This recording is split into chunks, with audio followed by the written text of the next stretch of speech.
Welcome to Don't Fuck This Up, the podcast answering the ultimate question, how the fuck did you land that cool job? I'm your host, Lauren Alvarez.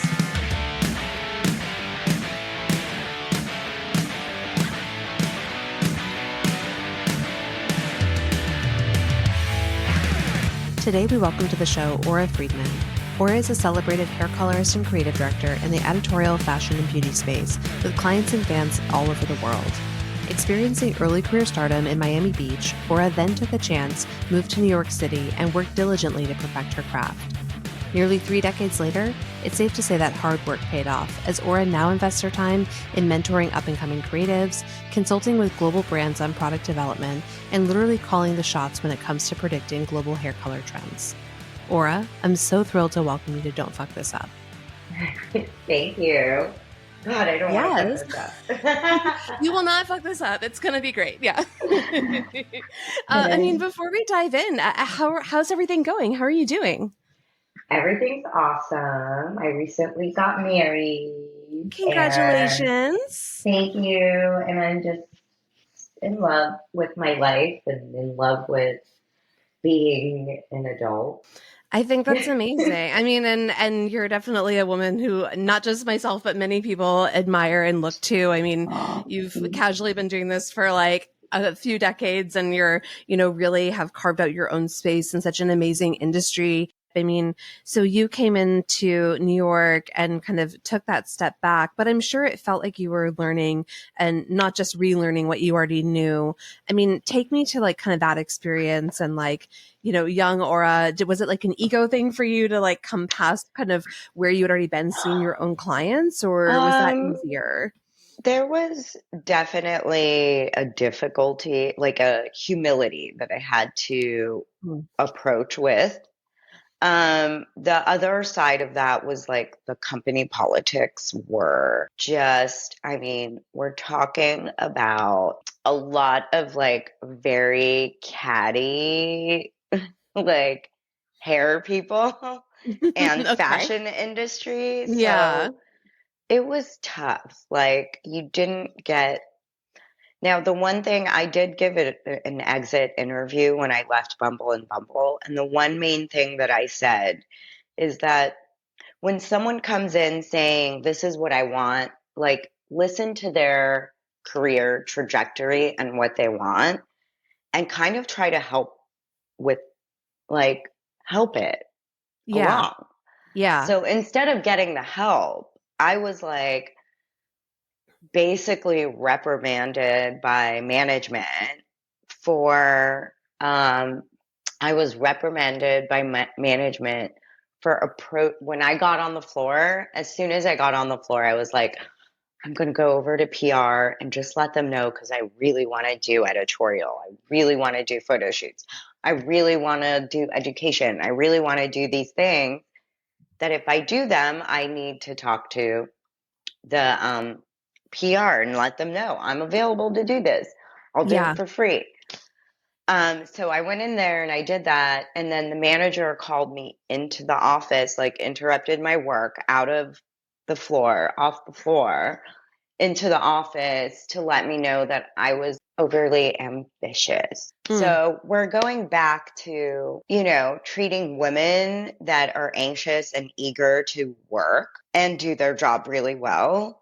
We're striking them down for just saying, hey, I'm here, I'm available. So that was like my uphill battle. And basically the way I got around it is I was a very social person, and I did the thing that all hairdressers basically have to do, is they go out, they meet people, and they bring clients into the salon. And I not only got to bring clients, but I brought in some celebrities. And it was at that point that they started to take me seriously. And at that point that the PR was like, they started then giving me everything.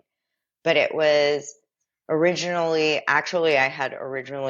supposed to do Lady Gaga's hair on New Year's Eve one time. Casual. Or it was actually New Year's Day morning, I think. But I was going to be out of town. So I actually turned it down. And because I was like, I just don't know. She may not show up. Like, what if I cancel all my plans and I stay home alone? And then I get canceled on too. So I like didn't do it. But it turned out that like a little bit later, it was, I think in March or something, whenever the VMAs are, that I got the request again from Lady Gaga herself. So I ended up doing her hair, but it wasn't through the salon. It was Oh, so it was through on your on, own. on my own. It was like through it was actually through so the her beauty manager ended up being friends with some of my friends and a client of my friend Jules Kim, who's like been my muse since 2002. No big deal. And yeah. Shout out Jules. Yeah, Jules Kim, who's like the best jewelry designer ever. Shout out. Anyway, so I think that, that being said, a big part of like how I've been able to like move up is through my own contacts and through my own kind of network of women, especially women that have helped, and in fact, going back to that time and era with Jules, and her sister Sam Kim, they had started a thing called Ladies Lotto, and it was like a group of women that were helping each other get ahead in life, and we all would meet up and talk about like how to navigate through the world with men in it and men on top and men running everything. Um, so I I mean, that think would still like, be very, very relevant now if they could oh just bring yeah, that back. Yeah. We could oh just have yeah. that ongoing. Unfortunately, the people at the top weren't didn't mesh well, so Right. No, it makes that's sense. why I didn't like continue to thrive.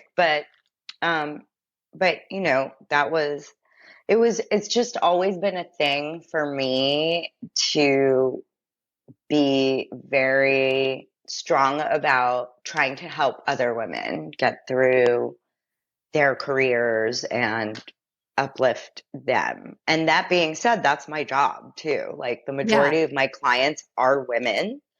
And my goal is to always try to help a woman love herself more. I mean, I think that's beautifully said. And, I think whether that's like someone looks in the mirror and they see something about themselves that they always hope to see reflected back, or that it's, you're giving someone confidence to pursue a career that feels a bit more uphill, or a moment that feels like it's trying to push them down. I mean, New York City sort of as a whole has that effect, right? It tries to break you a little bit. It's like your rent is high. It smells Mm-hmm. like hot garbage in the summer, and you have no space Totally. to do anything, but No like you have no, space. yeah, no space. But it also forces you to get outside. Unlike, I know Mm-hmm. we're both in LA now, you could stay inside a lot more here, and be an indoor Mm-hmm. cat. But in New York, you're really forced to go out and to find your community and to find your network and your people, and especially that you were able to find such a core group of women to really support each other during this time. I think one thing that also really strikes me about you, Aura, is that you are always so humble when it comes to, doesn't ever feel like a name dropping, or ever feel like, oh, I do this celebrity or that celebrity. But I mean, you do have a really amazing following, and really loyal, client base that is a lot of celebrities. Was it always kind of, hey, this is just another person? Or did you sort of have to overcome being a little bit starstruck in the beginning? Because I'm sure Lady Gaga walks in the room and you're like, oh shit, it's Lady Gaga. I think I learned at a really early age. I mean, I've been starstruck for sure. Like Mhm. Bette Midler Oh my God. kind I of would threw me totally have lost it. Yeah. under the table. Like I was like, oh my God, oh my God. And she was so down to earth and so cool that like I realized like everyone's just a human being and that Yeah. everyone should be treated fully 100% the same way with love and respect. Mm. And and and honestly, like I've always been like, I don't you because you really I'm that person that like I don't know who's in my chair. I I'm actually the literally same don't way. know. The Yeah. majority of the people, like, I don't know. Like, I don't know Yeah. who you are. Like, honestly, I've had clients come on my book and they're celebrities, and I don't realize who they are until like halfway through their appointment. And I'm like, oh my God, I'm doing Yeah. this person's hair. I can't believe it. Like, and It's um, probably better for them. It's a better experience to not come in and feel like they're like guffawed over, y- and they can just have a yeah, normal conversation. I think authenticity with everything is like super important, Yeah. because the one thing that I think people just don't like is like being superficial and fake and like Mm. not cool. You know what I mean? To Yeah. me, I would rather, I mean, and that even comes down to like how can they trust you with their hair or that it looks good if you're just lying to, you're just like Totally. sugarcoating everything and pretending that everything, is you're like Yeah. putting on a show.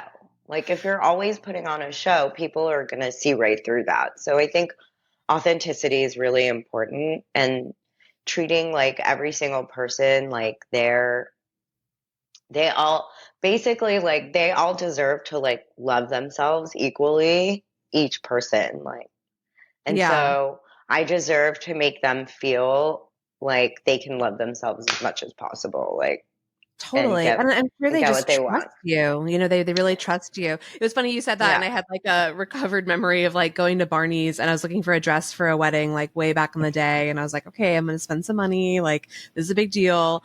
And the sales associate told me that this dress looked amazing on me. That absolutely did not. I mean, it had like a cutout around the belly button that was like not a part of my body that I'm out here trying to highlight my belly button. And they were like, you look incredible. And I was like, you are actually lying to my face. I can't buy this dress and I can't trust Yeah. you. Right. And like, that's like a Yeah. surface level thing that like popped into my brain of like, I remember that exact moment, but I also like, I left that day and didn't spend any money with them. And also am still Hmm. remembering that like 15 years later. What?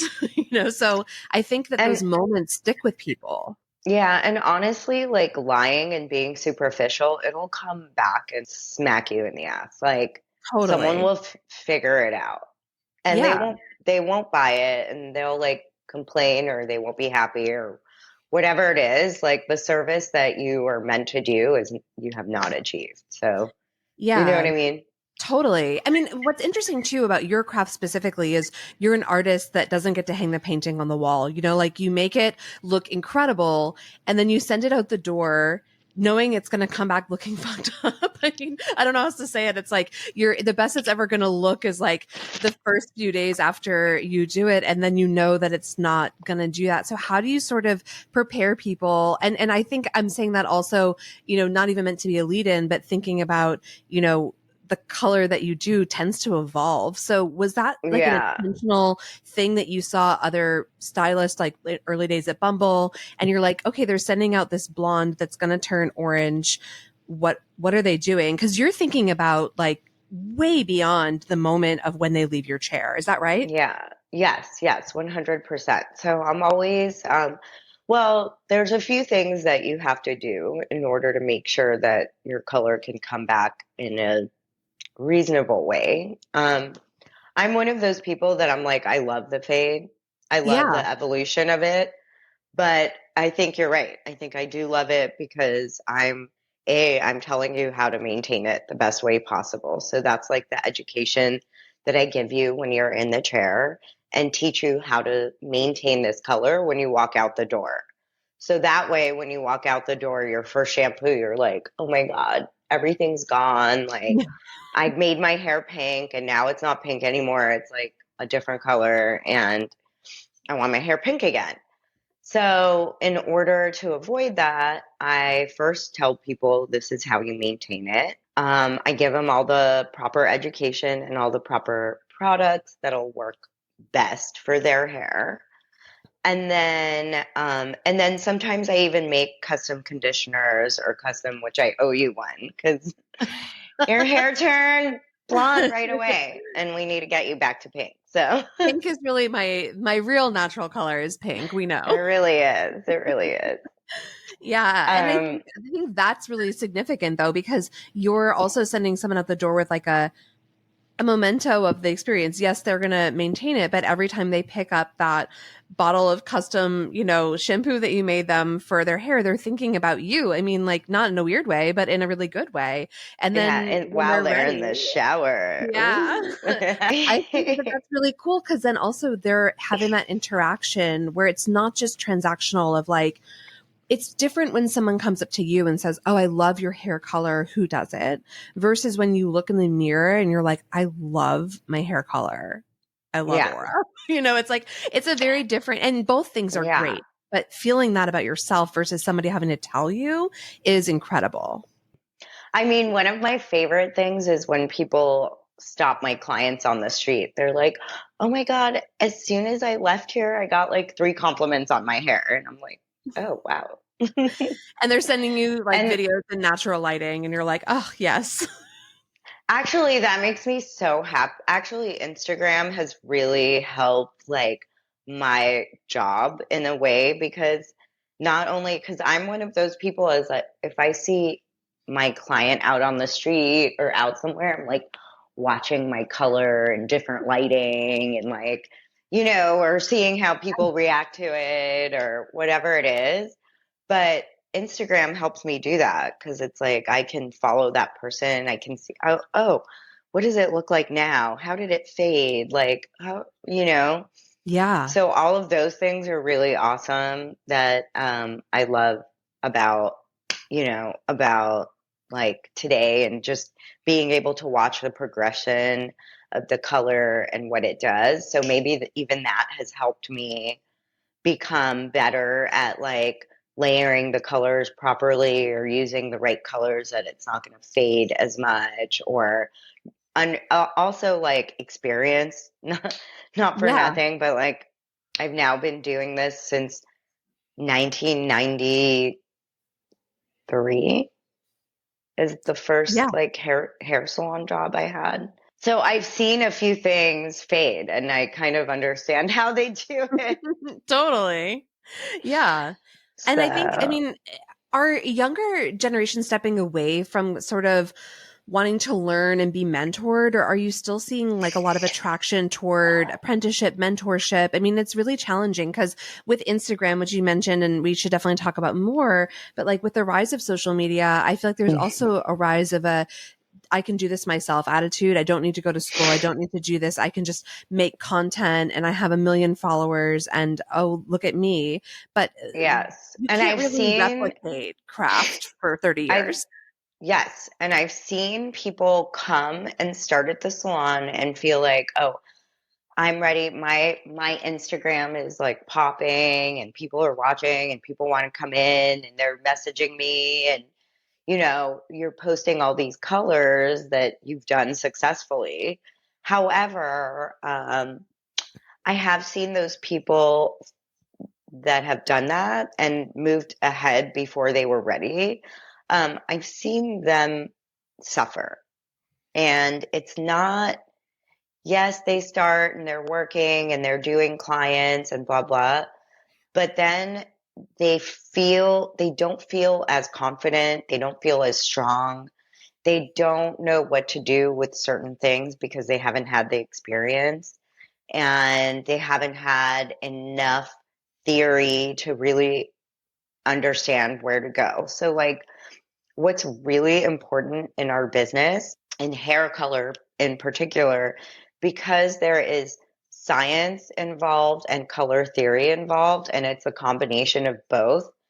And these are the things that are like the more logical, rational part of like what you do rather than the feeling of like placement. And there's also like taste that you can't really teach that Yeah. literally like culturally someone needs to be there and involved and engrossed and like a part of it.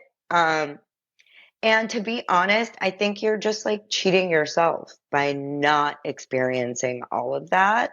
Yeah. And I have seen the difference in the results on both ends, you know? Yeah.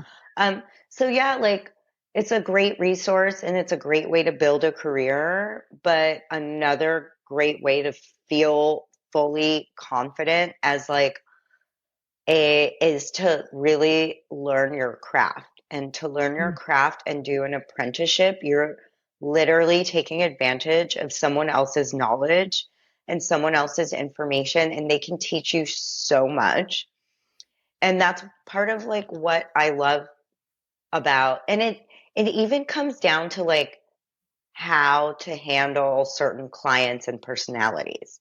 It Yeah. even, and these are things you can't learn any other way but like just watching someone else And work maybe that someone way. spent 5 years learning how to handle that situation and they can teach you in a matter of a couple weeks. It's worth the Yeah. trade-off of Or that. even just having one experience, like Yeah. one experience with one particular type of client can like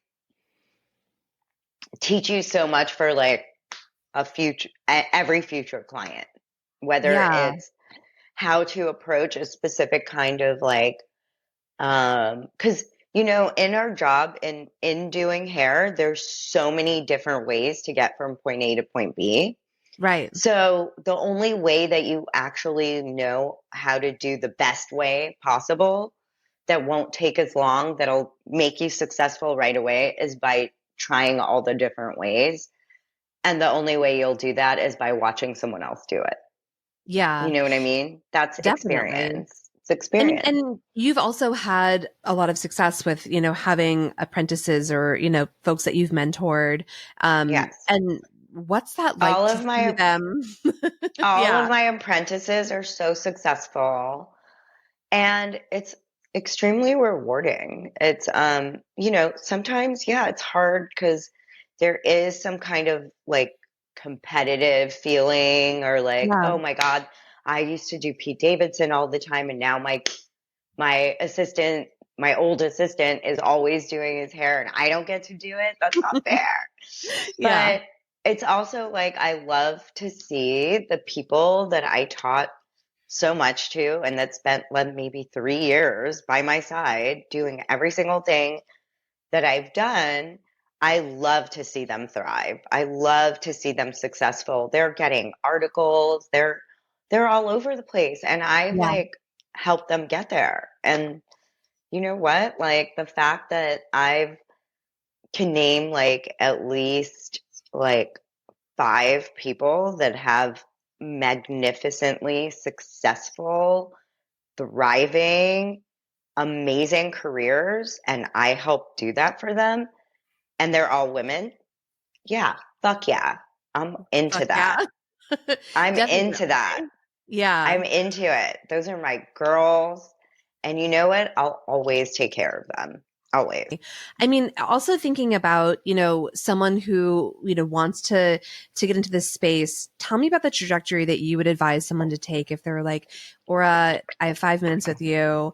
What should I do? Does it matter where I go to school? That's a conversation we have on the show a lot. Does it matter where you go to school? Does it matter where you work? Do I need to move to New York to be successful? Like, what advice would you give someone sort of in that capsule? So, yes. So people ask me this all the time. I've had people reach out to me on Instagram and just ask about career, anything. Like I've even had people interview me for their college classes, which I think is the cutest thing ever. I love that. Um, I was like, oh, you do? Oh, okay, cool. But I think that um, anything is possible, but I would not go back, even though I was ready to quit doing hair during my apprenticeship program because it was so intense and hardcore and like there were so demanding of my energy and not always treated the best way possible, like really had to get through it.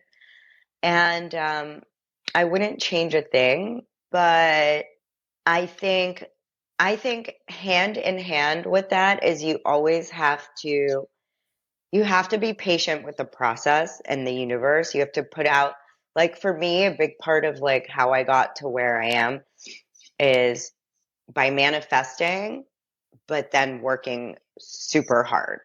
I didn't just put the stuff on the wall and say like this is what I want and I'm gonna like I literally did so much work to back that up. And it was all humility is also so important. So yeah, like I think the apprenticing somebody teaches you those things. The humility comes with that because you become a helper to somebody else. You become a team Mm. in making this person happy. It's not even like a upper or below, or at least the way I treat my assistant is more like somebody that helps me get to where I need to go. It's like a team process. And as part of that, I also like to ask the person, my teammate, I like to ask them their opinion and what they think I should do and all of those things because I truthfully think it helps your career so much more in the future.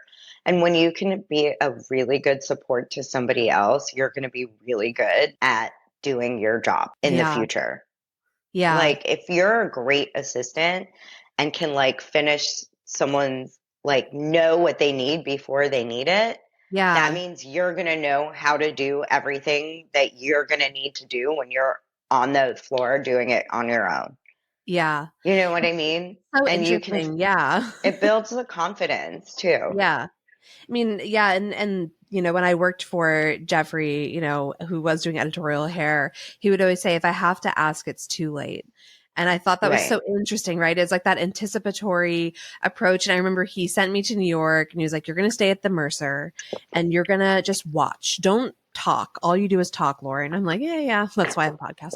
But I mean, but he was like, just watch what they do and watch how that level of service is observing. It's watching what someone needs. Hmm. They're halfway through their water and there's someone on the way over to refill it.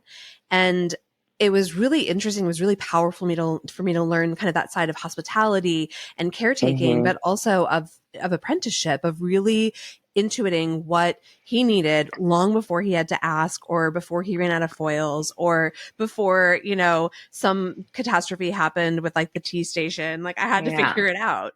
And I Yeah. think that a lot of times, especially now, we're so immersed in like our phone and what's in front of our face and ourselves. Everyone's like kind of self-obsessed, right? To some extent. And we've been told to be that way, that it is kind of unlearning a little bit of that behavior so that you Hmm. can see what's happening around you. And I love what you said also about not just like saying I'm going to manifest this, but also like working your fucking ass off to do it. I mean, that's Yeah. You've got the to hard support work. it. You have to Yeah. support the manifestation. Like you have to be like, okay, I'm manifesting this and I have this board on up here. But if I'm doing like actually I had a situation at Bumble and Bumble where like this one guy was like complaining about all the jobs I was getting and all the things that I was doing. And they were like, and this guy is someone that's like, when they ask him, hey, will you go on your day off for free to this person's like, to this thing and do, whatever it was like volunteer on your day off. And he would always say no.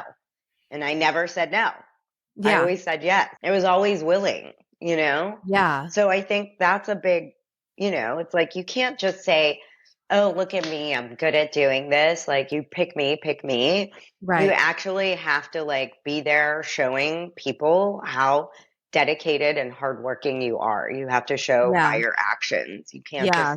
say, this is what I want to do. And the trade-off too of free work, I mean, it's not free either way because you're gaining experience. I mean, and I Hmm. get that, like, yes, like don't ask someone to do like a 40-hour, strategy deck on something and give it to you for free because that sucks and that's also like really unethical. But if it's like, hey, so we can offer you this experience of going to New York Fashion Week and you're going to be handing bobby pins to this stylist while they're doing the hair, but we'd love for you to be there for it. that experience, and we'll buy you lunch and we'll cover your train fare or whatever it is that you need. Right. Right. So And it's then like, it's like, maybe a minimal like day rate, but you exactly. know, Yeah. Cause like making sure, but it's like you're not making, a huge amount of money, but it's also about there's some money and then there's the experience, and that kind of totals like the payment is greater than just getting the money. yeah. And I have to say, the people that have been super successful that I've seen rise to the top in this whole industry that I came up with at Bumble, they all were like me. They didn't say no. They did Yeah. everything. They put in the hours and they put in the time. Yeah. And sure, you can get somewhere successful most likely through Instagram, but you're still putting in the time and the hours. There's something that you're doing. You're working hard. You know what I mean? Yeah, I think that, also thinking about what it means to have like loyalty when it comes to your clients or come to your, how often are you having a repeat client versus the one-off, hey, we need you to come do this person's hair, and maybe it's a one-time thing. What builds, when we talk about diversifying revenue streams and financial security and things like that, there Hmm. is importance to build repeat clients and to build loyalty where Hmm. people will like, maybe they're not in your city all the time, but when they're there, they're like, I'm coming to see Aura. And, or you're there and they're like, how do I get in with you? What kind of time do you have? How do we make this happen? So, speaking about like that balance too, do you find that, you're still able to maintain that with the amount of demand that you have on your schedule? And how do you find that balance? Oh, yeah. Well, so as I am between New York and LA, Yeah. and I worked in New York for 20 years. So I have a long list of clients that have followed me from salon to salon that have been super loyal, and I love them. They're like family to me, and they're also my bread and butter. So when I Yeah. go to New York and I'm on a schedule, I'm there every 2 months for 2 weeks. Sometimes a little sooner. Like this time I'm going, it's only 6 weeks later, but I'm already pretty booked up. And, so I think the main thing, yes, it's a service industry, it's a service. So Yeah. you're treating people like you want to be treated in that kind of situation. So I want to make that person feel like they're the only person in the world for me right then and there, Yeah. and take care of them and make them feel good and have them walk out the door. One of my favorite um, Maya Angelou quotes is, "You're all about how you make people feel." Mm. Yeah. Like, how you make people feel is the real lasting impression. Yeah, of course. And It so I it it think only that's matters how someone feels coming away from a conversation, right? It's not about right, the intention, it's about how they feel. right. Yeah. But luckily, I get to do something that, for the most part, makes people feel great. They Yeah. feel I'd say. beautiful and, brighter and just happy. So I think Yeah. I'm lucky for that, to be able to Yeah. do that for people. And I think that that's also, it's like important to be very kind and hospitable and remember that this is a service industry. So, Yeah. I mean, it is. And also, like, there's an element of partnership. I think one thing that, you know, you're a very hmm. inspired individual. Anybody who takes like 3 seconds to look at your Instagram stories, it's not just posting hair content. It's like this fabric. And, I think you posted snakes the other day. I was like, okay, so snakes. And also knowing that probably is like you're seeing the patterns of their scales and the colors and how they play off each Hmm. other. And it's not just like, you're so visual and aesthetic and, and really looking at everything for inspiration. It's not one Hmm. dimensional. And thank goodness, because like there are a lot of people who sort of get in that grind. It's like, oh, everyone has the like, it used to be like the Fifth Avenue, blonde streaks Hmm. back in like early 2000s, or mid Yep. It's 2000s. like a facelift and then highlights, and Yep. everyone did it the same. And it was like, I mean, that was like sort of the 90s thing. It was like Yeah. Frederick Fekkai and Louis Oh my God, Latari and all totally. those people, and they all had the butter knife and they were doing the same foils and the same pattern and everything, and everyone had the same hair, Yeah. Everyone you had the same know? hair. Exactly. And there was like three Which is cuts. You could pick fine, from one of three. which is that's what made the whole industry though blow up. Like, Yeah. was like, so yeah, everything has its like kind of like trajectory and evolution. And I'm Yeah. really happy as to the way things have evolved now, Yeah. like there's a lot of really cool hair color. And, I feel like I think what's really cool is I help pioneer a lot of the brand partnerships that Yeah. people have and are getting these days. And watching these brands and these companies go from like nothing to something, and knowing that you had a hand in that, Yeah. and knowing that like you're not like, especially now with all the people that I've worked with in the industry, I just know. So it's like, at some point I'm like a dinosaur now in this industry, and I know so many people, and it just is great for Yeah. brands that I work with, because I get to expose all these other amazing hairdressers that are at my level Yeah. of having been here for so long, Yeah. like in the Definitely. industry. And it's great for the brands I work with. And it feels good to like be respected by my peers.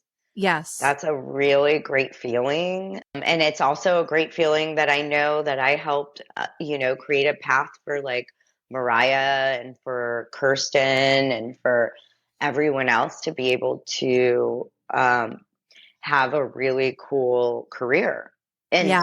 like be able to like say like, I want to be an educator, I want to do editorial, I want to do celebrities, I want to like, all I do all of those things, and Yeah. I really love each and every one of those things. Yeah. And and it's also like, I want to do a lot more creative direction, which Yeah, let's talk actually, about that. I mean, because I think there are challenges, right, that come from wanting to move into these other channels of your career, like creative direction, and people sort of know you, and I see this in other industries too. It's like if you work with someone and you're, a new manager, 10 years later, they're like, "Oh, but Lauren's still a new manager." And it's like, "No, she's been doing this for 10 years." It's like, so yeah, how do you sort of, and maybe there is challenge you can speak to there of moving into those other kind of areas and yeah. spectrums of your career. Is it met with adversity, or is it met with having to prove It, yourself again? it's been really difficult. So the thing is with the fashion industry is I find that although there are so many creatives, and you're meant to be creative, there's very little like ability to like visualize, to like literally I have to when I do a photo shoot or something like that, I have to be so literal. There's no visualization. There's like pull a million references to show what it might look like Yeah. and try to make them understand. You know what I mean? Like it's Yeah. very difficult. So that being said, when I'm trying to tell people, look, I am much better when I think big picture, when I think full story. And I'm really good, like, as you can see, since day one of Instagram, I've been able to brand myself, to do that. You know what I mean? So, Yeah. like, all the elements of creative direction and art direction and stuff like that, they've all been there. I've been doing it. I've been doing it nonstop all the time. I've made my own short films, funded them myself, Yeah. and um and I've made more than one of them. And the thing is that I would like for brands to pay me to do these things, Hell but yeah. it's very hard to get them to understand that I am capable of that. Why do you There think that are, is, Aura? Like what do you think is holding them back? Is it just a lack of creativity, or is it a lack of understanding, or is it just this singular dimensional point of view that is not accurate? yeah, I think like it's like people are so used to taking from certain pools. And Yes. like the thing is I wasn't college educated, but I was Neither like was real, I. yeah, but I'm like real life educated and I've Right. learned from things that probably a lot of college educated people wouldn't know or understand the new, you know what I mean? Like, yeah, 100%. sure. Yeah. I'm missing a lot, but like let me tell you, when I do find that college educated person that I think is smart, I will follow them, I will listen to them. It is not below me to learn from everyone around me. Yeah. So And it like doesn't feel like it's I you versus them. It's like we each bring different things to the table. We can both exactly. influence and educate each other, but they need to also give you the privilege of being taken seriously because you've earned your Hmm. fucking stripes. I mean, you've been doing Right. this not since yesterday, since a few days ago, right? Yeah. And not for Yeah. nothing, like just being in this level of like beauty industry level of Yeah. like having told like basically predicted the trends for the last like 20 years Yeah.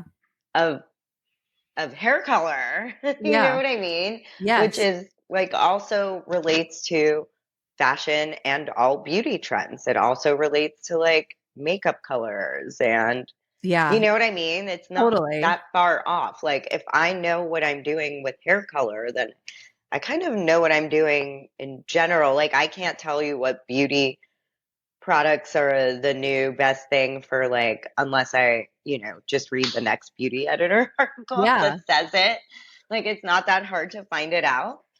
Um, but that being said, so that has been difficult, but I'm really excited about something that has happened very authentically, um, and is I mean, I'm still waiting to hear what we're gonna do and how we're gonna proceed. But I've been working, and it's actually so nice because it's we've our theme a lot has been like helping women, Yeah. you know, Yeah. and I'm working with this.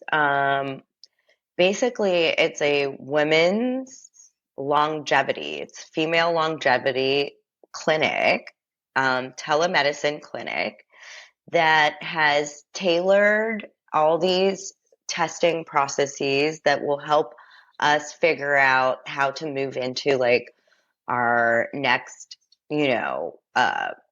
phase of life, or not even that. I'd say women can start getting into this in about their 30s Yeah. because it's female longevity. It's called femgevity. And one thing, yeah, I mean, I would love to talk about too is like you've been doing like live Instagrams on Mondays on menopause, which I feel like what a overlooked and undiscussed topic, that a lot of women, I mean, similarly with fertility, with, pelvic floor therapy, I mean, you name it, anything to do with like our bodies and especially our vaginas, forget it. People are like, let's not talk about that. But I think it's so Right. important. And I love that you've been part of that movement of really using your voice and your platform to share. Yeah.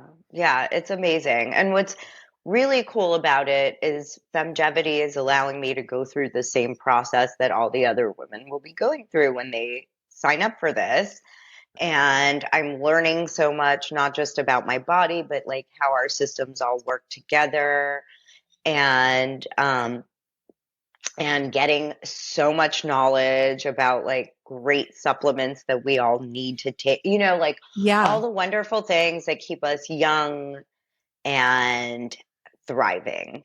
That's really incredible. I mean, what other goals are you pursuing right now? I feel like you've always got a rap sheet of really interesting things that you're up to. I mean, that's a big Yeah. one. That's probably very time consuming as well, which is great that you're doing that to give it back to other people and share that info Yeah. out. What else? I Yeah. mean, living bi-coastal, with that. And people are always like, oh, the bi-coastal dream. I know there's a tax on it of like your time and Oh, your yeah. energy, of course, and your social life, right? Like if you're in New York and people don't know when you're back in LA, then you're like, wait, why didn't I get invited to that dinner? But Right, right. what goals and kind of what else is ahead for you?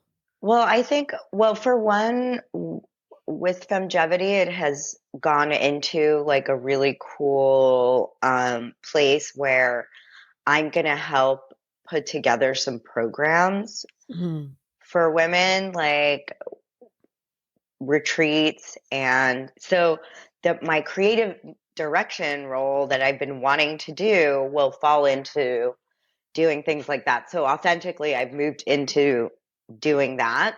So I would like to do Amazing. more of these kinds of things. So I'm going to be doing some programming and some brand collaborations with hopefully meal plans that'll get for longevity and for hormone balancing meal plans, stuff like that. So I'm excited about that.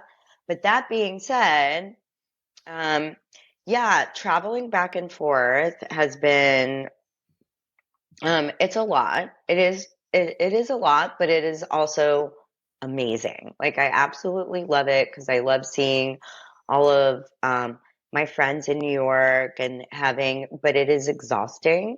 Yeah. And I am learning how to handle it with grace because I am learning that as we get older as women, like it's almost like my nerves are shot. Yeah, You know, totally. when I finally understand what that means, where I really need to focus on taking care of myself and having some downtime. So whereas I love my social life when I go to New York and we have such a great time and go out for dinners, I really have to like keep it super mellow. Yeah. So that's like one thing. And then honestly, I hate leaving my family, which is Jade, my love, my Yeah. husband, Your husband. and my kitties. I have two really cute babies, and now I have Spike too, which is the coolest lizard, Oh my bearded gosh, amazing. dragon. So, our family's growing.